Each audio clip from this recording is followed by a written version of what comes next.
ওসমান হাদির খুনি পলা ইন্ডিয়া চলে গেছে এটা প্রমাণ করার জন্য ওয়াগারের পথ বালক মরিয়া হয়ে গেছিল। এমনকি তাদের ইন্ডিয়ার ছবি এসে পোস্ট করে প্রমাণ করার চেষ্টা করে ইন্ডিয়া পলায় গেছে। ওর কাছে ছবি কেমনে আসলো? যাই হোক, আজকে হাদির খুনি ধরা পড়ছে। ধরা পড়লে তো খুবই আনন্দের কথা। এইবার তাহলে হাদির হত্যার বিচার হবে। এটা যদি জাতীয়ভাবে এত গুরুত্বপূর্ণ একটা হত্যাকাণ্ড হয়, তাহলে গ্রেপ্তারের বিষয়টা কেমনে ডিল করা উচিত ছিল সরকারের, আর কেমন করে ডিল করা হয়েছে এটা একটু আমরা খোঁজ করে দেখি। অবাক হয়ে যাবেন পুরো বিষয়টা জানলে।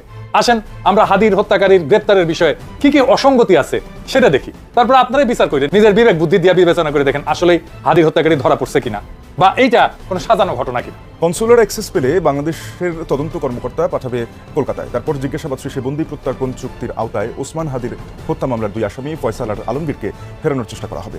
এই কথা জানিয়েছেন পররাষ্ট্র প্রতিমন্ত্রী শামা ওবায়দ। আর স্বরাষ্ট্রমন্ত্রী সালাউদ্দিন আহমদ বলেছেন, দ্রুতই তাদের দেশে ফিরিয়ে এনে বিচারের মুখোমুখি করানো হবে। এখন মূল যেই বিষয়টা সেটা হচ্ছে, আমরা আপনাদেরকে বারংবার একটা কথা বলে আসছি যে শুধুমাত্র শহীদ ওসমান হাদির হত্যায় যিনি শুধুমাত্র গুলি করেছেন তিনি একমাত্র শহীদ ওসমান হাদির হত্যাকারী নয়। শহীদ ওসমান হাদির হত্যার পিছনে যারা এই শুটারদেরকে ভাড়া করেছে, যারা এই হত্যার পরিকল্পনা করেছে, তাদেরকে আমরা কোনো জায়গায় দেখতে পাচ্ছি না। ইতিপূর্বেও শহীদ ওসমান হাদির হত্যার একটি তদন্ত ডিবির মাধ্যমে সম্পাদিত হয়েছে, যেখানে শহীদ ওসমান হাদির হত্যার যে বিচারিক প্রক্রিয়া বা তদন্তের যেই প্রক্রিয়া সেটা শুরু হয়েছে ফয়সাল করিম মাসুদকে দিয়ে। শরীফ ওসমান হাদি হত্যা এবং তার পরবর্তী ঘটনা পরিকল্পনা আগে থেকেই তৈরি করা হয়েছিল এবং যার সঙ্গে সরকারের অভ্যন্তরের কিছু অংশ যুক্ত ছিল। নাহিদ ইসলাম বলতেছেন, সাংঘাতিক কথা, তিনি একজন সরকারে ছিলেন। 3 নম্বর প্রশ্ন হচ্ছে যে সরকারের অভ্যন্তরের একটি গ্রুপ কেন এই কাজ করতে চাইবে এবং তারাই কি এই অভিযুক্তদের ভারতে পালিয়ে যেতে সাহায্য করেছিল? প্রশ্ন আসে কিন্তু। শরীফ ওসমান হাদির যে কেস, এটা নিয়ে প্রতিবেশী দেশ ও বিএনপির যৌথ নাটকীয়তা দৃশ্যপটে আসছে। আমরা যেটা সন্দেহ করছিলাম এবং সাংবাদিক ইলিয়াস, পিনাকি ভট্টাচার্য এদের যে শঙ্কা সেটা সত্য হচ্ছে। তা আপনারা যেটা দেখছেন যে পশ্চিমবঙ্গে ওসমান হাদির হত্যাকারীদের গ্রেপ্তার করা হয়েছে, সাধারণ সহজ সরল নাগরিকদের মধ্যে খুশির বন্যা। বিএনপি এটা মার্কেটিং করছে, কিন্তু আসলে এগুলো আরেক। আসসালামু আলাইকুম দর্শক, বাংলাদেশের বর্তমান রাজনৈতিক প্রেক্ষাপট নিয়ে আজকের এই ভিডিওটি সাজানো। ভিডিওর শুরুতেই অনেকগুলো ভিডিওর অংশ বিশেষ আপনারা অলরেডি দেখে ফেলেছেন, দেখেই বুঝতে পেরেছেন যে আজকের এই ভিডিওটি কতটুকু গুরুত্বপূর্ণ এবং আকর্ষণীয় হতে চলেছে। সবাইকে বলবো আজকের এই ভিডিওটি আপনাদেরকে ধৈর্য সহকারে দেখতে হবে এবং প্রত্যেকটি বিশ্লেষকের বিশ্লেষণগুলো মনোযোগ সহকারে শুনতে হবে, তাহলেই আজকের এই ভিডিওর সারমর্ম জানতে পারবেন বা বুঝতে পারবেন। তো চলুন তাহলে কথা না বাড়াই, একটা লাইক দিয়ে সবগুলো ভিডিওর বিস্তারিত আলোচনাগুলো শুনে আসি। পরিছে ইন্ডিয়াতে হাদির মৃত্যুর ঘটনা বাংলাদেশের জন্য খুবই গুরুত্বপূর্ণ, কিন্তু প্রশ্ন হইতেছে আসলে কি ধরা পড়িছে হাদির খুনি? এই প্রশ্নে যাওয়ার আগে আমরা একটা জিনিস দেখে নিই, হাদি আসলে কাদের শত্রু ছিল, কারা হাদি মারছে? হাদি ছিল ভারতীয় আধিপত্যবাদের বিরুদ্ধে বাংলাদেশে এক অনন্য আইকনিক ফিগার। তরুণদের মধ্যে হাদিকে যেভাবে খুন করা হয়েছে, যে পেশাদারি কায়দায় খুন করা হয়েছে, যেভাবে পলায় গেছে খুনি, সেটা কোনো পেশাদার গ্রুপের সাহায্য ছাড়া একদমই করা যাবে না। বাংলাদেশের ব্যাপক অংশের মানুষের মধ্যে ধারণা বাংলাদেশের সামরিক গোয়েন্দা সংস্থা এই খুনের সাথে যুক্ত। এটাও সত্য যে গোয়েন্দা সংস্থাগুলো এই ধরনের কাজ আগেও করছে। এরা ধোয়া তুলসী পাতা না, এরা অপরাধী দুর্বৃত্ত সংগঠন এবং এই ধরনের অপরাধমূলক কাজ করতে তারা সিদ্ধহস্ত। এদের পর পর 5 জন প্রধান আজকে খুনের দায়ে পলাতক। ওসমান হাদির খুনি পলা ইন্ডিয়া চলে গেছে এটা প্রমাণ করার জন্য ওয়াগারের পথ বালক মরিয়া হয়ে গেছিল। এমনকি তাদের ইন্ডিয়ার ছবি এসে পোস্ট করে প্রমাণ করার চেষ্টা করে ইন্ডিয়া পলায় গেছে। ওর কাছে ছবি কেমনে আসলো? যাই হোক, আজকে হাদির খুনি ধরা পড়ছে। ধরা পড়লে তো খুবই আনন্দের কথা। এইবার তাহলে হাদির হত্যার বিচার হবে। এটা যদি জাতীয়ভাবে এত গুরুত্বপূর্ণ একটা হত্যাকাণ্ড হয়, তাহলে গ্রেপ্তারের বিষয়টা কেমনে ডিল করা উচিত ছিল সরকারের, আর কেমন করে ডিল করা হয়েছে এটা একটু আমরা খোঁজ করে দেখি। অবাক হয়ে যাবেন পুরো বিষয়টা জানলে। আসেন আমরা হাদির হত্যাকারীর গ্রেপ্তারের বিষয়ে কি কি অসঙ্গতি আছে সেটা দেখি, তারপর আপনারাই বিচার করে নিজের বিবেক বুদ্ধি দিয়ে বিবেচনা করে দেখেন আসলেই হাদির হত্যাকারী ধরা পড়ছে কিনা, বা এইটা কোনো সাজানো ঘটনা কিনা। আইএসপিআর বাংলাদেশের পত্রিকাগুলোতে হোয়াটসঅ্যাপে টেক্সট মেসেজ পাঠায় বিবৃতি যে এই গ্রেপ্তার ডিজিএফ এর গোয়েন্দা তথ্যের ভিত্তিতে করা হয়েছে। মানে ইন্ডিয়ার মধ্যে এমন গোয়েন্দা তথ্য ডিজিএফ এর কাছে আছে যেটা ভারত সরকারের কাছে নাই। মাইচ্ছে বাবা, মাখায় ফেলাইছে। এটা এই ডিজিএফ এর তো ডেপুটেশনের রয়ে নিয়ে যাওয়া উচিত। হুদাই হুদাই রডে পালে কেন ইন্ডিয়া? তা আইএসপিআর কে উদ্ধৃত করে প্রথম আলো নিউজ করে দেখেন, পরে এটা আবার এডিট করে আইএসপিআর এর কথা মুছে দেয়। এটাও দেখেন, পাশাপাশি দেখেন এডিটর সাহেব, দেখেছেন কেন মুছে দেয়? আর কেনই বা আইএসপিআর এত আগ বাড়ায় কথা বলে? এটা তো একটা সিভিল ইস্যু, মিলিটারি ইস্যু তো না। কথা বলবে স্বরাষ্ট্র মন্ত্রণালয়, বিবৃতি দেবে পুলিশ, আর্মি না। আর্মি তো তারা ধরে নাই হাদির খুনিরে। প্রথম আলোর এডিট করার আগের আর পরের 2টা নিউজই দেখেন আপনি, এটার কি ব্যাখ্যা? ঢাকা টাইমসে একই কথা বলা হয়েছে যে ডিজিএফ এর তথ্যের ভিত্তিতে এই গ্রেপ্তার হয়েছে। চ্যানেল 24 বলতেছে ডিজিএফ এর ডিজি ইন্ডিয়া গিয়ে চাপ দিছে তাই ধরিছে। দেখেন ওরে আমার চাপ রে, তো চাপ দিলে যদি ইন্ডিয়া ধরে ফেরত পাঠায় দেয় তো চাপ আগে দেওয়া হইলো না কেন? এই চাপ দেওয়ার জন্য কি ডিজিএফ এর চিফ ইন্ডিয়া গেছিল? আমাদের ভালচুন পাইছে। রাষ্ট্রকে এভাবে চলে আঙের ধুর পাইছেন? ডিজিএফ এর কাছে যদি সত্যি গোয়েন্দা তথ্য থাকে তাহলে সেটা বাংলাদেশ পুলিশকে দেবে আগে, তাই তো? এটা তো নিয়ম, এটা তো আইন, এটা তো রীতি। পুলিশ তার চ্যানেলে ইন্ডিয়ার পুলিশকে পাঠাবে। এটা তো জেমস বন্ডের সিনেমা না যে গোয়েন্দা প্রধান যায় আরেকটা দেশে যায় চাপ দেবে আর ওইখানে কাম হয়ে যাবে। আচ্ছা ধরলাম আইএসপিআর এর দাবি অনুযায়ী ডিজিএফ এর সুনির্দিষ্ট তথ্য অনুযায়ী কলকাতার পুলিশ ধরেছে বা পশ্চিমবঙ্গের পুলিশ ধরেছে। সুনির্দিষ্ট তথ্য কথাটা মনে রেখেন, দেখেন আছে তো, তাই না? সুনির্দিষ্ট তথ্য কথাটা আছে নিউজের মধ্যে, তাই না? আচ্ছা, এইবার কলকাতার মিডিয়া এবিপি আনন্দের একটা লাইভ দেখেন, সেখানে কইতেছে সাংবাদিক যখন হাদির খুনিদের ধরে পশ্চিমবঙ্গ পুলিশ তখন তারা কে কারে গ্রেপ্তার করছে সেটা পুলিশ জানতো না। শুনেন আগে, আর এইটা সাহেব দেখাই দেন যে এটা এবিপি আনন্দের পেজ। এবং সেই মতো সেই খবর পাওয়ার পর দুজনকে প্রথমে আটক করে, কিন্তু প্রথমে যারা জানতে পারেননি যে এরা কারা, তাদের দুজনকে আটক করার পর যখন জানতে পারেন বেঙ্গল পুলিশ এসটিএফ, কারণ ইতিমধ্যে তাদের ছবি সার্কুলেট করা হয়েছিল, বিভিন্ন জায়গায় জানানো হয়েছিল, সেখান থেকে জানা যায় যে এই দুজন আর কেউ না, এই দুজন হচ্ছে একেবারে ওসমান হাদি খুনের ঘটনায় যে প্রধান দুই অভিযুক্ত, যার মধ্যে ফয়জাল করিম মাসুদ, যার বাড়ি বাংলাদেশের পটুয়াখালীতে, ফয়জালের ডাকনাম রাহুল, অন্যদিকে আলমগীর হোসেন, যার বাড়ি বাংলাদেশের ঢাকাতে। শুনিছেন, দেখেছেন, সুনির্দিষ্ট তথ্যের ভিত্তিতে ধরলো আর তাদের পরিচয় জানে না, এটা কিছু হইলো? আমাদের ধূর পাইছেন, ভালসুন ভাবিছেন। তারপরে আসিফ নজরুল বিএনপির মিডিয়া সেল এআই জেনারেটেড ছবি দিয়ে স্ট্যাটাস মারা শুরু করলো, দেখেছেন? একই রকম কেমনে কি আর এক আছে বাটপাট টাকলা সাদি, চেনেন না? চেনেন না? আরে বাপরে, এটা তো চেনা দরকার। এটা বিশাল বিশাল জ্ঞানী ব্রেনটি মানুষ আর কি, পুরাই নলেজ আর কি, বুঝছাও? হুই এত বড় বাটপার, আন্তর্জাতিক মানের বাটপার। ও প্রতারণার দায় গ্রেফতার হয়েছিল, জালিয়াতির দায়, বিএনপি নেতা। এই বাটপার খালেদা জিয়ার উপদেষ্টা ছিল, মানে ক্যাঙ্কা মানুষকে উপদেষ্টা বাড়াইছিল 2015 সালে। সে আমেরিকার 6 জন কংগ্রেসম্যানের স্বাক্ষর জাল করিয়া একটা বিবৃতি তৈরি করে, সে বিবৃতি আবার গণমাধ্যমে পাঠায়। ধরা পড়ার পরে চারিদিকে সিসি ওঠে, খালেদা জিয়া এটা জানাপত্র সংবাদ সম্মেলন করে বাটপারকে বিএনপি থেকে বহিষ্কার করে। দুনিয়ার সকল কুচি বুড়া শিক্ষিত শিক্ষানবিশ সকল বাটপার বিএনপির ছায়াতলে জড়ো হইতেছে। আলহামদুলিল্লাহ, হ্যাঁ, ঘন হয়ে আসেন সকলে, জড়ো হয়ে আসেন সকলে। হাসিনার মতো আরেক ফাঁসিবাদ কায়েম করতে সকল বাটপার বিএনপিতে যোগ দিন, দেরি করলে লেট হয়ে যাবে। এই বাটপার সাদি তার টাকলা নাম দিছে নাকি? তুই বিশ্ব বাটপার, তোরে কে টাকলা নাম দিছে? তুই তো এক্সপোর্ট কোয়ালিটির বাটপার, তাই এক্সপোর্ট করেছি তোরে। আমি দেশের তুললে একটা ইনস্টিটিউট করবো, বাটপার সাদি ইনস্টিটিউট অফ ক্রিটিক্যাল বাটপারি। আর তোরে আমি ওই ইনস্টিটিউটের ডিল বানাবো, দিন তুই পিএইচডি করাবো সয়াবিন পিল লোকদের। তোর মতো বাটপারি প্রতিভা এত সহজে নষ্ট হয়ে যায়, এটা দেওয়া উচিত না। চালা টাকলা বাটপারের বাটপার চালা জাউরা। যাই হোক, হাদির হত্যাকারী ধরা পড়লে তাকে বিচারের আওতায় আনলে তো বাংলাদেশের আবাল বৃদ্ধ বনিতা খুশি হবে, তাই না? কিন্তু গভীরভাবে চিন্তা করলে আপনি এই সংবাদগুলোতে বেশ কয়েকটা অসঙ্গতি দেখবেন, যা বলছি তার বাইরেও আছে। আসেন আমি অসঙ্গতিগুলো ধরাইতেছি। ডয়েসে ভেলের সংবাদে বলা হয়েছে হাদির হত্যাকারীকে আদালতে তোলা হয়েছে, শুনেন আগে। রাহুল ওরফে ফয়জাল করিম মাসুদ এবং আলমগীর হোসেন বাংলাদেশে ওসমান হাদিকে খুন করে মেঘালয় মারফত বাংলাদেশ থেকে ভারতে আসেন। শনিবার রাত্রে পশ্চিমবঙ্গ রাজ্য পুলিশের এসটিএফ বনগাঁ অঞ্চল থেকে দুইজনকে গ্রেপ্তার, এই দুই অভিযুক্তকে গ্রেপ্তার করেন। তারপর আজকে রবিবার তাদেরকে নিয়ে তাদেরকে কোর্টে পেশ করা হয়। শুনেছেন, অথচ শনিবার রবিবার আদালত বন্ধ থাকে পশ্চিমবঙ্গে, ছুটির দিনে আদালতে তোলা হয়েছে।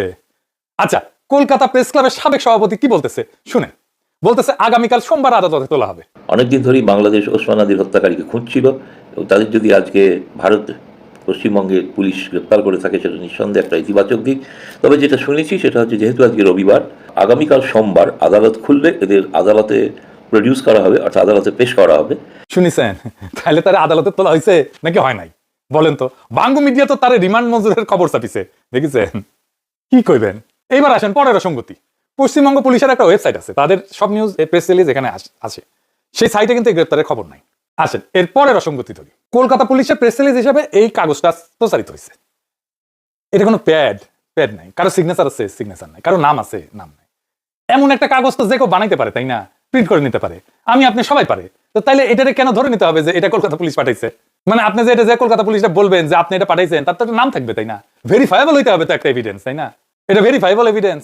আচ্ছা, পরের অসঙ্গতি আসেন। প্রথম এই নিউজটা আসে এএনআই থেকে, আমি সেটা শেয়ারও দিছি ফেসবুকে। এই এএনআই হইতেছে বিজেপির একটা স্বীকৃত প্রোপাগান্ডা মিডিয়া, আপনি দেখেন এটা নিয়ে প্রচুর নিউজ আছে ইউরোপ আমেরিকায়। এই এএনআই কেন এটা দিল? এরপরে অসঙ্গতি আসেন। কোন মিডিয়া কলকাতা পুলিশের কোনো মুখপাত্রের সূত্রে কিছু বলছে? বলেনি। কলকাতা পুলিশের কোনো দায়িত্বশীল এই মর্মে কথা বলছে? বলেনি। তাইলে সবাই হুদাই লাপাইতেছে কেন? আচ্ছা, এই যে এনডিটিভির এই সংক্রান্ত তার নিউজে নিচে একটা ডিসক্লেমার দিছে, তারা বলছে এটা একটা সিন্ডিকেটেড নিউজ। দেখেছেন? দেখেন কেন এই ঘটনাকে সিন্ডিকেটেড নিউজ বানাইতে হলো। সিন্ডিকেটেড নিউজ মানে ন্যারেটিভ তৈরি করার জন্য ব্যবহার করা হয়। আপনারা দেখছেন না, একই খবর অনেক মিডিয়া ছড়াইতেছে, একই টাইটেলে, একই কন্টেন্ট। এটা হইতেছে সিন্ডিকেটেড নিউজ। রাষ্ট্র যখন সত্য বলার বদলে গল্প বানায় তখন অসঙ্গতি হয়ে যায় সবচেয়ে বড় প্রমাণ। এটা মানে বুঝলেন না? আচ্ছা শোনেন, ধরেন একটা ঘটনা যদি সত্যি হয় তখন সাধারণত তথ্যগুলো পরস্পরের সাথে মিলে যায়। যখন একটা গল্প বানানো হয় তখন সে গল্প ধরে রাখতে গিয়ে অনেক জায়গায় ফাঁক তৈরি হয়ে যায়। সে ফাঁকগুলোকেই আমি অসঙ্গতি বলছি, আমি অসঙ্গতিগুলো দেখা দিলাম। সত্যিকারের ঘটনার বৈশিষ্ট্য হইতেছে যদি ঘটনা সত্যি হয় তাহলে সাধারণত দেখা যায় বিভিন্ন সূত্রের তথ্য প্রায় একই থাকে, টাইম লাইন পরিষ্কার থাকে, সরকারি বিবৃতি, পুলিশ, মিডিয়া সব জায়গায় একই কথা থাকে, ডকুমেন্ট বলেন, প্রেস রিলিজ বলেন, আদালত বলেন, সবকিছু স্বাভাবিক নিয়মে হয়। অর্থাৎ ঘটনার ভিতরে স্বাভাবিক একটা ধারাবাহিকতা আছে। কিন্তু গল্প বানাইলে কি হয়, যদি আগে সিদ্ধান্ত নেওয়া হয় যে ন্যারেটিভটা চালাইতে হবে, তখন সমস্যা হয়। তখন এক এক মিডিয়া এক এক কথা বলে, টাইম লাইন মেলে না, এক একজন এক এক রকম কথা বলে, ডকুমেন্ট অদ্ভুত লাগে, কে কথা বলবে সেটা পরিষ্কার থাকে না। এই ছোটখাটো ফাঁকগুলো হইতেছে অসঙ্গতি। এই অসঙ্গতি কেন গুরুত্বপূর্ণ?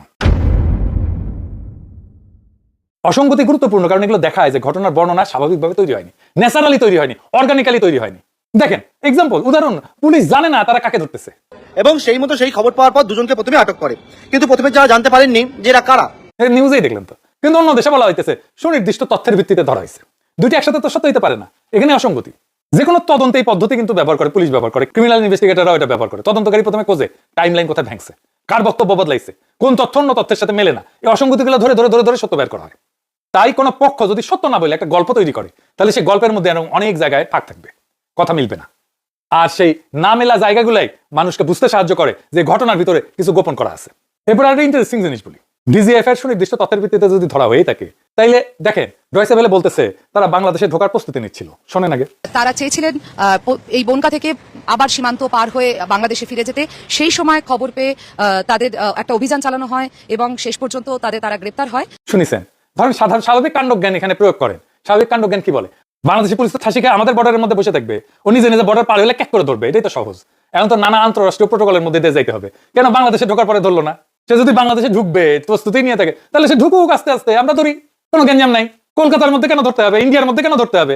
তবে কলকাতা প্রেস ক্লাবের সভাপতি কথা একটা হিন্ট আছে, সে বলতেছে এটা দুই দেশের সম্পর্কের উন্নয়ন হবে। শোনেন, আজকে প্রথম ধরা পড়ে একটা বড় সাফল্য আমি বলবো, এবং নিঃসন্দেহে এটা ভারত বাংলাদেশের সম্পর্কের ক্ষেত্রে একটা গুরুত্বপূর্ণ ভূমিকা পালন করবে।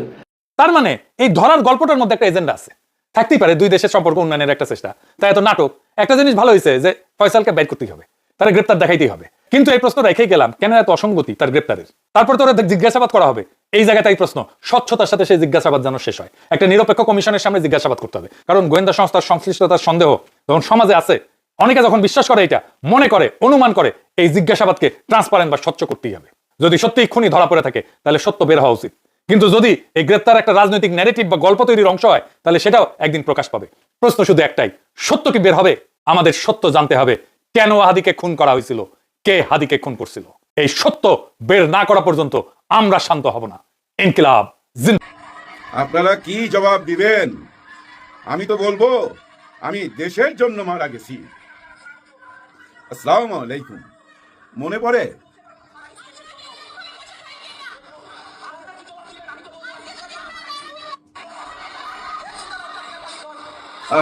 সবাইকে নিচে নামতে বলতেছে। হ্যাঁ, আল্লাহর কাছে বলতে পারবো তো আমি দেশের জন্য মারা গেছি। আপনারা কি বলবেন? মনে পড়ে এইসব দিনগুলো, খুব ইমোশনাল দিন ছিল, খুব আবেগের দিন ছিল। ঘরে বসে বসে দেখতাম, চোখের পানি ফেলতাম, দোয়া করতাম, মন থেকে দোয়া করতাম। যাই হোক, আজকে মনটা একটু অন্যরকম ভাই। আজকে আমার ওয়াইফের মৃত্যুবার্ষিকী, আবার আমার বড় মেয়ের জন্মদিন একই দিনে। যাই হোক, আসি মূল কথায়। এই যে আমরা একটা গণভোট দিলাম, আর এই যে সবাইকে বলতে শুনি যে গণতন্ত্রের জন্য নির্বাচন খুবই জরুরি, নির্বাচিত সরকার ছাড়া কেউ দেশ চালানো উচিত না, ওই কথা বলি তো একটা নির্বাচন করলাম আমরা। এবং এই নির্বাচন ছিল হ্যাঁ ভোট না ভোটের আর জাতীয় ভোটের। জাতীয় ভোটের মধ্যে পাশ করলো বিএনপি, তারা ক্ষমতায় চলে গেল। এখন গণভোটটা তারা স্বীকার যাচ্ছে না, অস্বীকার যাচ্ছে। কিন্তু কথা হচ্ছে, আপনারা না বলতেন গণতন্ত্রের জন্য এই দেশ, গণতন্ত্রের জন্য নির্বাচন, গণতন্ত্রের জন্য জীবন দিতে চান, গণতন্ত্রের জন্য ৭১। হ্যাঁ, ৭১ কেন, গণতন্ত্রের জন্য। তো এই যে আমাদের দেশে এরশাদ আমলে একটা অভ্যুত্থান হইল না, বা বিপ্লব যাই বলেন, যে নামই ডাকেন না কেন, কেন হয়েছিল? গণতন্ত্রের মুক্তির জন্য। আবার এই যে ৫ই আগস্টে যা কিছু হইল, এই যে একটু আগে দেখাইলাম, এক যুবক চিৎকার করে বলতেছে আপনারা নিচে নেমে আসেন। আমরা তো বলতে পারবো যে আল্লাহর কাছে, আল্লাহ দেশের জন্য মারা গেছি, কেন দেশের জন্য মরতে চাইলো কেন, এই অবস্থায় কেন গেল দেশ, এসব প্রশ্ন আসে না? যার জন্য আমরা গণতন্ত্র গণতন্ত্র বলে একটা নির্বাচন নিলাম। এখন দেখেন, গণতন্ত্র বলতে তো আপনি মাইনা নিতে হবে একটা কথা, যে এই দেশের সংবিধানের উপরে, হ্যাঁ এই দেশের সংবিধানের উপরে জনগণ, নাহলে তো গণতন্ত্র হইল না। জনগণ সংবিধানের উপরে, এটা তো স্বীকার যাইতেই হবে আপনাকে, নাহলে তো গণতন্ত্র হইল না। সংবিধানের মধ্যে দিয়ে যদি পুরা জনগণকে, দেশের জনগণকে চলতে হয়, তাহলে তো আপনি কোনো কিছুতে আটকায়া ফেলাইলেন, জেলে তালাবন্দি করে ফেলাইলেন, তাই না? এই বইতে যা কিছু লেখা আছে এর বাইরে যাওয়া যাবে না, কিন্তু ওই সংবিধানই তো লেখা আছে, ওই সংবিধানই তো লেখা আছে জনগণই হচ্ছে সংবিধানের উপরে। তাহলে ওই জনগণ হ্যাঁ ভোটে পাশ করছে, ধৈর্য নিলাম আপনারা না চাইছেন, কিন্তু না তো ফেল করছে, হ্যাঁ পাশ করছে, তার মানে কি জনগণ চাইছে। জনগণের এই চাওয়াটাই তো গণতন্ত্র। ধৈর্য নিলাম আপনার মতের বিরুদ্ধে গেছে, হ্যাঁ আপনার মতের মতো হয় নাই এই গণভোট, কিন্তু জনগণ তো চাইছে, ওইটা তো পাশ করছে। জনগণের অধিকার যদি না দেন, তাহলে কি আপনাকে গণতান্ত্রিক সরকার বলা যাবে? তাহলে কি গণতন্ত্রের কোনো মর্যাদা থাকে?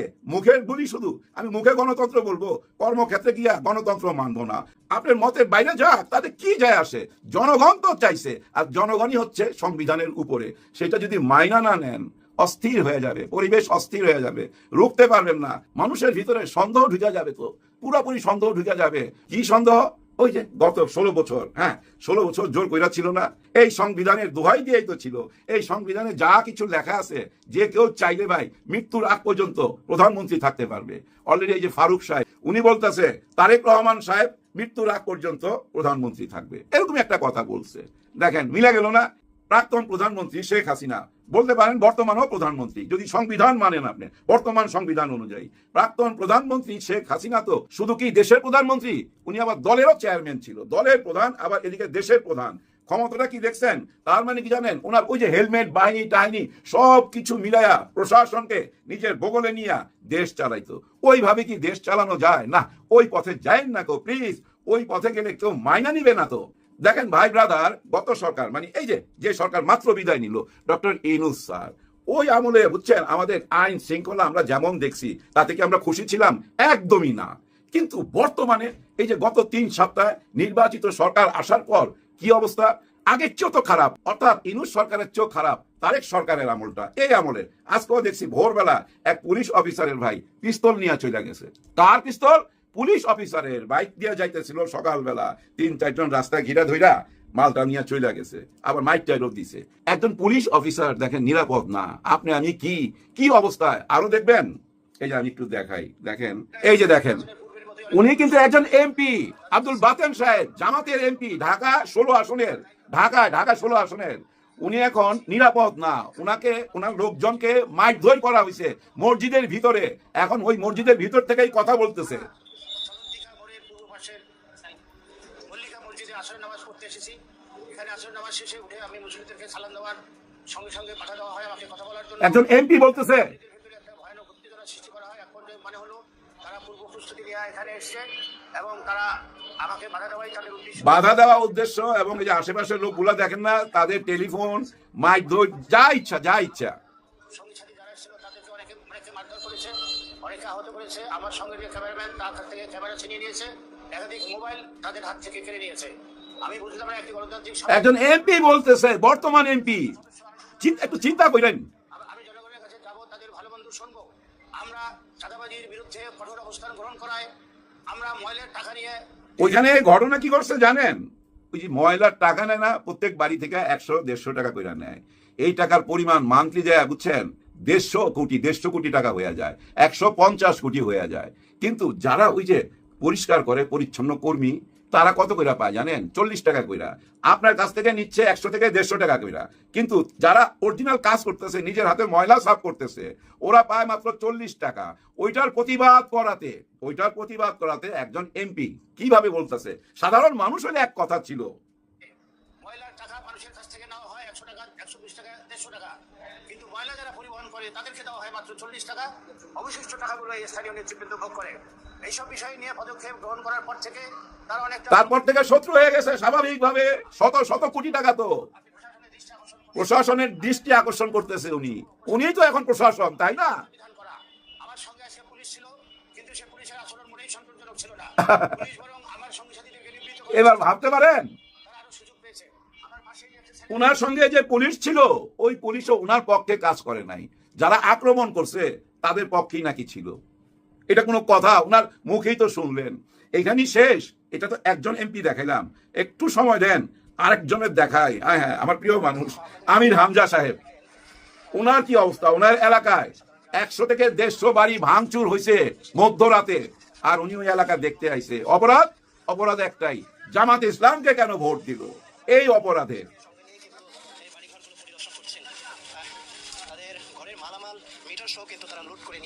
আরে কেন ভোট দিলি? এটাই অপরাধ। কি করবেন বলেন? দেখেন, অনেক আগে বলছিলাম না, আল্লাহ যা করে ভালোর জন্য করে। জামাতে ইসলাম ক্ষমতায় আসে নাই ভাই, ভালো হয়েছে। উপরালা এটাই চাইছে। আসলে কি হইতো জানেন? এই দুইটা বড় দল মিলা চারিদিকে ঝাঁপায়া পড়তো ভাই, ঝাঁপায়া পড়তো, কেউ রুখতে পারতো না। এই যে বললাম না, পুলিশের আর্স কাইরা নিয়ে চলে গেছে দিনে দুপুরে, মানে সকাল বেলায়। কেউ রুখতে পারতো না। দেশে গৃহযুদ্ধ হয়ে যেত তো ভাই। হ্যাঁ, জামাত ক্ষমতা আসলে কেউ মাইনা নিত না। কি বলতো জানেন? জঙ্গিরা ক্ষমতায় চলে আসছে, তালেবানরা ক্ষমতায় চলে আসছে, আর পার্শ্ববর্তী দেশের মিডিয়া ঝাঁপায় পড়তো। আর দেশের ভিতরে তো ভাই আছেই ওরা, তাই না? তখন দুই দল এক হইয়া এই জামাতকে সাইজ করে ফেলাইতো। জামাত টিকা কঠিন হয়ে যেত। কেন কঠিন হইতো? ওনাদেরকে তো প্রশাসন হেল্প করতে হবে, পুলিশ, র্যাব, আর্মি সবাই তো হেল্প করতে হবে। বর্তমানে কি হেল্প করতেছে না? নিশ্চয়ই হেল্প করতেছে। ওই যে জঙ্গল সলিমপুর, চিটাগাঙের জঙ্গল সলিমপুরে আজকে দেখলাম 4000 আর্মি পুলিশ একসঙ্গে ঢুকতেছে। মনে হইতেছে কি জানেন? জঙ্গল সলিমপুর অন্য কোন দেশ, বাংলাদেশের বাইরে ওইটা দখল করতে যাইতেছে, এরকম ব্যাপার। ওর ভিতরে নাকি ঢুকতেই পারতো না আগে। কিছুদিন আগে ওই যে এক র্যাব বাইরে মাইরা ফেলাইলো না, দেখছেন না? ওই জঙ্গল সলিমপুর। এটা নিয়ে সিনেমা বানানো উচিত। নামটা কি? জঙ্গল সলিমপুর। বাপ রে বাপ, ঠিক নাম কইলাম কিনা জানি না, ভুল হইলে একটু লেখা জানায়েন। যাক, যেটা বলতেছিলাম, একজন এমপি, মানুষের ভোটে পাস করা একজন এমপি, তার নিজের এলাকায় অসহায়। যারা ভোট দিছে তারা তো ওনার পিছনে এসব দাঁড়াইলে তাহলে তো মারামারি রেখা যায় ব্রাহ্মণবাড়িয়ার মতো, কিন্তু তা তো আসবে না। যারা ভোট দিছে ভাই, তারা মারামারি আর ধরাধরির মধ্যে যাবে না। এগুলো নীরব ভোটার, ভালোবাসাটা নীরবে জানাইছে, একটুখানি টের পায়া ফেলাইছে। ওই যে 100 থেকে 150 বাড়ি ঘর ভাঙ্গা ফেলাইছে। আমির হামজা সাহেব সব ঘুরা দেখতেছে, মিটার খুলে লয়ে গেছে, মোবাইল নিয়ে গেছে, মেয়েদের গায়েও হাত তোলা হয়েছে, কিন্তু কে বিচার করবে? ডক্টর ইউনূস স্যারের সরকারের সময় আমাদের একজন স্বরাষ্ট্র উপদেষ্টা ছিল। আরে বেচারা হাসি মুখে সবকিছু নিত, পোলাপানের মতো কথা বলতো, তাও কিন্তু কথা বলতো, একটা সান্ত্বনা দিত। আপদ বিপদের মধ্যেও মানুষ কিন্তু একটা বিনোদন খুঁজে পাইতো ওনার কথা থেকে। হ্যাঁ, একটা বিনোদন খুঁজে পাইতো। কিন্তু বর্তমানে যে মাননীয় স্বরাষ্ট্রমন্ত্রী আছেন সালাউদ্দিন সাহেব, উনি কিন্তু গুরু গম্ভীর ভাবে বলছে মব টব আর মাইনা নেওয়া যাবে না। এবং এই যে আইন শৃঙ্খলার যে বর্তমান এই অবস্থা নিয়ে যে কেউ ওনাকে প্রশ্ন করবে এমন সাংবাদিক বাংলাদেশে আছে কিনা জানি না, হয়তো করছে, আমার চোখে পড়ে নাই, কিন্তু সবাই চুপচাপ। হ্যাঁ, আমার তো মনে হয় সবচেয়ে বেশি বড় কাজ বর্তমানে আমাদের স্বরাষ্ট্রমন্ত্রীর, এবং ওনাকে সব মন্ত্রী মিলে ওনাকে এখন সহযোগিতা করা উচিত। কারণ আইন শৃঙ্খলা ভাই একদম ভাঙ্গা পড়তেছে। এই ঈদের আগ পর্যন্ত আরো অনেক অঘটন ঘটবে, কারণ টাকা লাগবে, টাকা, সবাই টাকার দরকার, জোর করে ছিনায় নিতে হবে। তো এর মধ্যে তো দেখছেন মা বোনদের ইজ্জত নিয়ে ছিনিমিনি খেলা হইতেছে, বহু ঘটনা ঘটে গেছে। আজকে একটা ভিডিও দেখলাম, এক বোন তার অফিসে যাওয়ার জন্য, তাকে 6টা থেকে 6:30 অফিসে যাইতে হয়, উনি রাস্তায় দাঁড়ায় আছে, একটা প্রাইভেট কার আগে গেল, পিছে আসলো, তারপর একটা টাইমে তারা জোর করে উঠে নিয়ে যাইতে চাইলো, সে চিৎকার কইরা দৌড়ে বাঁচছে। এরকম অবস্থা হয়ে গেছে। সারা বাংলাদেশকে জানেন সিসি ক্যামেরার আওতায় আনতে হবে, তাড়াতাড়ি আইন শৃঙ্খলা উন্নতি করতে হবে। মানুষ হতাশ হয়ে পড়তেছে, কারণ আপনারা আমাদেরকে বিশ্বাস করতে বাধ্য করছিলেন যে নির্বাচিত সরকার আসলেই দেশে শান্তি ফিরে আসবে। নির্বাচিত সরকার তো আসছে, আপনারা আপনাদের হানিমুন টাইম কাটাইতেছেন, আর আমরা তো ভাই জানের ভয়ে পালায় বেড়াইতেছি, তাই না? এরকম হয়ে গেল না ব্যাপারটা? ভিডিও দেখেছেন এবং সকল বিশ্লেষকদের বিশ্লেষণগুলো মনোযোগ সহকারে আপনারা শুনেছেন। তো প্রত্যেকটি বিশ্লেষকের বিশ্লেষণগুলো শোনার পরে আপনারা কি জানলেন, বুঝলেন? অবশ্যই আপনাদের মূল্যবান মতামত আজকের এই ভিডিওর কমেন্ট বক্সে জানিয়ে দিন। আর হ্যাঁ, পারলে ভিডিওটি শেয়ার করে সবাই দেখার সুযোগ করে দিন। আর আমাদের এই channel Nasir Islamic media centre যদি আপনারা নতুন হন, প্রতিনিয়ত এ ধরনের গরম গরম খবরগুলো পেতে আমাদের এই চ্যানেলটি সাবস্ক্রাইব করে আমাদের সাথে থাকুন। ইতিমধ্যে যারা অলরেডি সাবস্ক্রাইব করে দিয়েছেন সবাইকে অসংখ্য ধন্যবাদ জানিয়ে ভিডিওটি এখানে শেষ করছি। ভালো থাকবেন সবাই, আল্লাহ হাফেজ।